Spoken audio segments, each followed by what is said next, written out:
Velvet hours, borrowed vows. On the nights I managed the Marisol, the city felt like a rumor that had finally learned how to whisper. Elevators flirted with each floor, the lobby lamps breathed like animals, and somewhere above me, a stranger's suitcase always rolled a future across the carpet.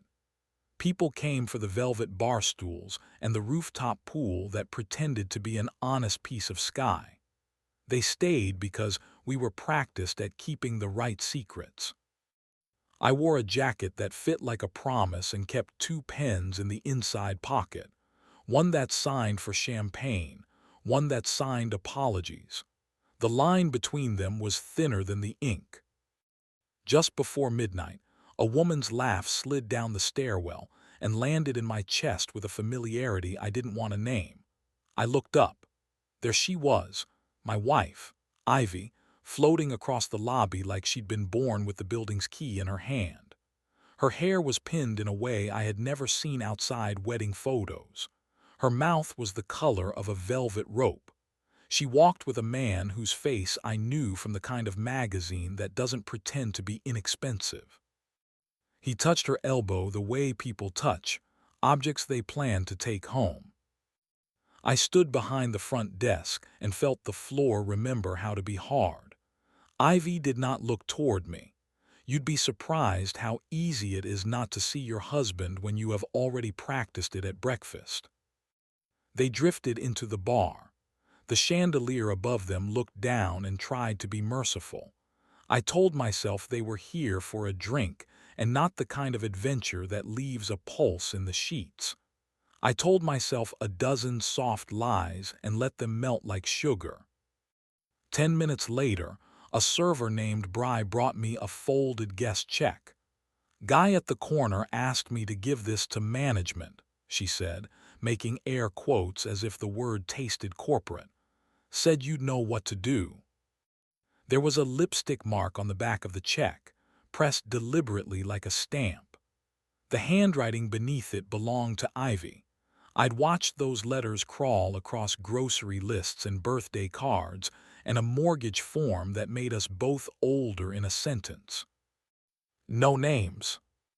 My stomach flickered like a neon sign with a loose wire. I turned the slip over and found another line in a different hand. After midnight. Quiet. I put the paper under the keyboard and told myself I was saving it as evidence, not talisman. I told myself I was going to be an adult in a room full of adults. I told myself many things until they sounded like policies. I left the desk to check the rooftop one last time before the pool closed. You learn to take stairs when feelings crowd elevators. On the landing of the 6th floor, a woman sat with her back against the ice machine, knees pulled up like she was keeping them from falling. She wore a black dress that hid its price under good tailoring and a coat that looked too thin for how cold she was pretending not to be. Her hair wasn't perfect, and I trusted that. "You're the manager," she said. It was not a question. "Yes," I said, "Aaron." She nodded like she just confirmed a rumor about the weather. "Clara," she said, "we haven't met, but we've been looking at the same door tonight." She held up a keycard sleeve. 807 stared back at me, unashamed. On the line that usually carried a name, someone, probably the front desk clerk from earlier, bless her neutral soul, had written quiet request. Clara watched my face the way a pianist watches a crowded room before choosing a song. "You looked at the guest check twice," she said. "You folded it like a prayer. That's how I knew." "How did you get that key?" I asked, though I already knew. There are 1,000 kinds of honesty in a hotel and none of them live at the bar. Clara smiled without showing teeth. "His coat pocket," she said, "while he was ordering a drink for a woman who isn't me." "Ivy," I said, because saying the name out loud made the room stop lying. "Evan," she said. "We can both pretend those are their middle names if it helps." I could feel the story offering me easy shapes. scenes that end with dramatic reveals and security footage and raised voices. But the Marisol has thin walls where it matters and thick walls where it counts, and I've learned there is elegance in what you don't do. "What do you want to happen?" I asked. My voice surprised me by not breaking. Clara slid down the wall until she was sitting properly on the carpet. She patted the space next to her like we were conspirators in a low-budget play. "I want to choose my next sentence," she said. "I don't want to be written by their momentum." I sat. The ice machine exhaled beside us, a loud attempt at sympathy. Somewhere above, a runaway laugh discovered it had an echo. "When did you know?" she asked. "I didn't," I said. "I kept almost knowing, and then I'd find a reason to organize the spice rack instead." Clara nodded. "I thought Evan's phone had a new posture," she said. "That's how it started. Isn't that ridiculous? Phones don't have postures. But then I saw his reflection in our kitchen window the way you see a near future in a puddle, and he was smiling at nothing. Nothing isn't supposed to make people smile like that." The elevator dinged. Two teenagers carried a pizza box down the hall like a fragile gift. We were visible, but invisible in the way people make themselves when they hope they are not part of someone else's story. "I can revoke the key," I said, and the offer tasted like police tape. "I can call security, I can." "You can choose grace with me," she said gently. "Or at least choose not to open a door we can't close." I looked at the sleeve again. 807, a number like a bridge. "What does grace look like at midnight?" I asked. Clara stood. "There's an unoccupied room across the hall from 807, she said. "I looked at the board by your desk while you were learning how to breathe. 806 is empty. If you want, we can sit there with the lights off and listen to the auditorium of our own hearts until we decide not to be reckless." "That sounds like exactly the kind of beautiful mistake people write poems about," I said. "Then let's make it a beautiful decision instead," she said. I took a master key and opened 806. The room had the clean smell of new beginnings and a single lamp that believed in flattering strangers. The bed was too crisp to sin on. We sat on the floor by the window and watched the city put itself to bed in pieces. Clara folded her knees and rested her chin on them. "I'm not here for revenge," she said, as if admitting an allergy. "I'm here to find the off switch on the part of my chest that thinks it's about to explode." We talked, because talking is one of the last honest luxuries. Her voice had a late-night texture, the way words get when they're not performing for daylight. I told her the small facts that become large when taken together. The two new dresses I hadn't asked about, the softened way Ivy said the word late, the silence at dinner that used to be a space for laughter and had become a space for dread. Clara gave me her matching set. The sudden enthusiasm for conferences, the way Evan's hand had started living in his pocket like it paid rent, the hotel points that seemed to accumulate from weather alone. At 12:30, someone tried the door to 807. The lock admitted them like an old friend. We didn't move. Clara reached for my hand, and the touch was not greedy and not a translation of pain into something noisier. It was simply human electricity right where you need it. We sat like that for a while, quiet, connected, hearts learning a new temperature. "If we go in there," she whispered, "the version of us that walks out won't be one we recognize." I thought of Ivy's laugh in the lobby. I thought of the dress I hadn't zipped and the mouth I had learned like a language. I thought of 100 Tuesdays. Then I thought of Clara's hand around mine, a circle we had chosen that nobody could mistake for ownership. The room held our silence like a bowl. "Okay," I said. "Okay," she echoed, and the word was a small bridge sturdy enough to cross. At one, the noise across the hall turned into the particular quiet that follows a decision. In that quiet, the city pressed its palm against the window and wished us a softer morning. Clara leaned her head on my shoulder. I let mine rest against hers. There was no hunger in it. There was something much more dangerous: gentleness. "Do you ever want to do something reckless and clean at the same time?" she asked, not moving. "All the time," I said, and before I could doubt the words, I turned and kissed her. It was not a kiss with an agenda. It was not a theft. It was a moment of warmth in a room that had been rented for cold. Her lips were soft and steady, a kindness held between us. The kiss did not ask for more than it was. It did not pretend to be the first chapter of anything. It was the smallest honest thing we could make at that hour. When we parted, she looked at me like we'd been introduced to ourselves. "Thank you," she said. "For what?" "For not narrating it," she said, and smiled in a way that taught the lamp a new ambition. We left 806 at 2, because even decisions have curfews. The hallway was empty except for a room service tray somewhere that smelled faintly of cinnamon and surrender. I walked Clara to the service elevator, the one staff use when emotions would prefer not to be seen. She pulled her coat tight and folded the key sleeve into a neat square. I folded the night into something tidy and put it in my inside pocket with my 2 pens. "What happens tomorrow?" she asked. "We tell them," I said. "We don't perform. We don't hunt for details to hurt ourselves with. We speak like we're sitting on the floor across from someone who's holding our hand." "And afterward," she said. "Afterward we drink water," I said. "We go for a walk without plotting. We return gifts that don't fit." She pressed the elevator button.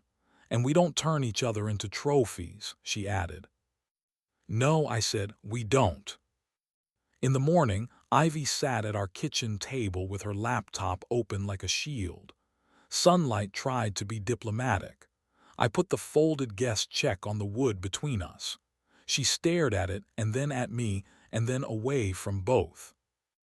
"Is this where you ask me if I have something to tell you?" she said. "No," I said. "It's where I tell you what I already know and ask you to tell me the part that belongs to your mouth." It didn't take long. It never does. There was the familiar choreography, the denial, the reframing as an accident that had lasted weeks, the tearful insistence that whatever she'd gone looking for wasn't something I lacked. That last detail is a kindness people offer when they suspect kindness is the only currency left. It often isn't true, but it feels like a bandage. "We're not good at wanting the same things," I said finally. "That's not a crime. It just means we shouldn't keep trying to fit into the same chair." She nodded. Maybe she'd always known. Maybe she was relieved that the truth had a sensible voice. Clara texted mid-afternoon, told him. He paced a hole in the runner, no dishes thrown, no opera, just the heavy kind of quiet that sits down without asking. I wrote back, same here. No opera, we're still people. That night, the Marisol's bar glowed like a patient lantern, and the rooftop pool took a deep breath and pretended to be the sky again. I stood by the host's stand and watched couples arrange themselves in hopeful geometry. A man with too much cologne requested something that tastes like not being married, and I made a note to train the staff on gentler metaphors. Clara came in just before 10, a book in her hand like a disguise she wasn't committed to. She didn't ask for a drink. She asked for a corner with a lamp that believes in forgiveness. I led her there, and we sat. The air between us had learned to be comfortable without needing to perform. We walked after last call, down the quiet block where storefronts sleep with their lights half on like insomniacs. The city had the soft after-rain smell you get when plans change. We didn't touch the way people in films touch when they want the audience to gasp. We brushed shoulders. We tested gravity. Somewhere a dog barked once as if to say, "I've seen worse." At her corner, under the reluctant glow of a street lamp, she turned to me and took my face in her hands. A simple, honest hold. The kiss we shared there tasted like a new kind of morning, one that doesn't require erasing the night before. It was warm. It was human. It was ours. We are not a headline. We are not a revenge plot. We are a slow meal in a room that used to serve fast food. We are proof that you can move through a corridor of bad decisions without picking one up for the road. On Sundays, we meet at a flea market that sells old postcards and records that remember how to be played. She fingers a knit sweater like it might learn her name. I pretend I know things about jazz and let her correct me. Sometimes we go back to her place and sit on the couch until the sun loses interest. And when we kiss, it's with the kind of attention that isn't trying to audition for anything. Ivy and I signed documents with pens that didn't protest. We divided the books the way you divide fruit at a picnic, gently, with the knowledge that there will be other picnics. There were no speeches in parking lots. We did not become each other's villains.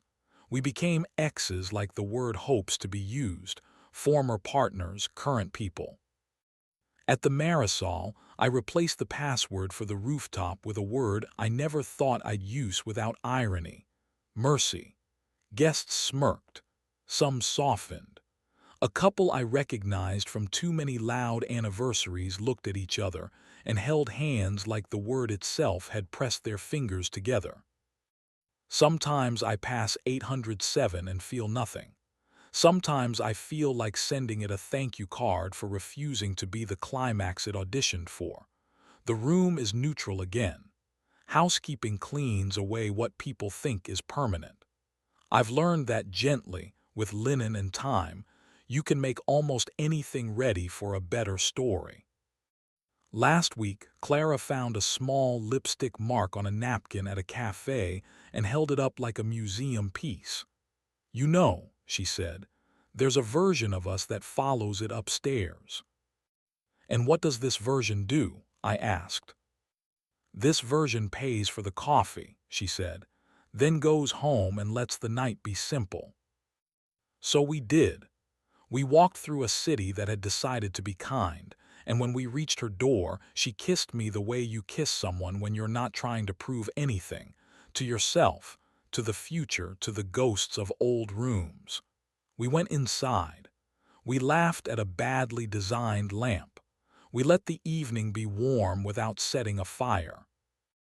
If you told me months ago that I would learn to read a hotel by its silences, I would have nodded like it was a joke.